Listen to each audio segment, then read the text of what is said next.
An unidentified man died as a result of gunshot wound he received in Bickerstead, St. James on Thursday. The body is of brown complexion and has an unkempt hairstyle. He was clad in a red shirt, blue jeans, and a pair of black polo slippers.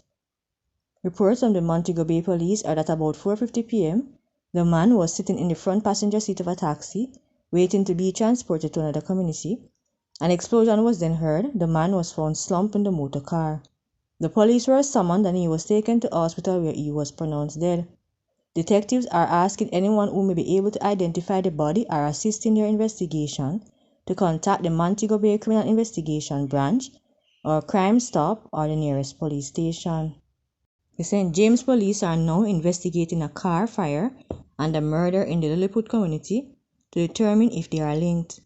On Thursday night, about 7 p.m., a Nissan AD wagon that was being used as a part of the campaign machinery for People's National Party councillor candidate Jason Cummings was set on fire.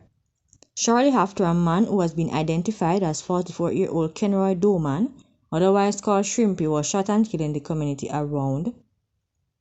A high-ranking officer informed Observer Online that they are investigating the incidents to determine if they are both linked.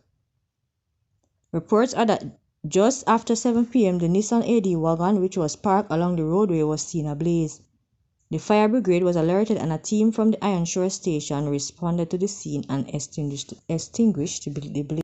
A man was shot and killed by unknown assailants on Thursday in the community of Africa in Lilliput, St. James.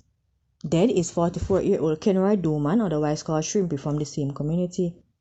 Reports said that about 9:05 p.m. Doman was walking along the roadway in the community when armed men ambushed him. The men reportedly opened gunfire, hitting him multiple times before escaping in the area. He was pronounced dead at hospital. Detectives are asking anyone who may be able to assist in the investigation into Doman's death to contact the Montego Bay Criminal Investigation Branch, Crime Stop, or the nearest police station.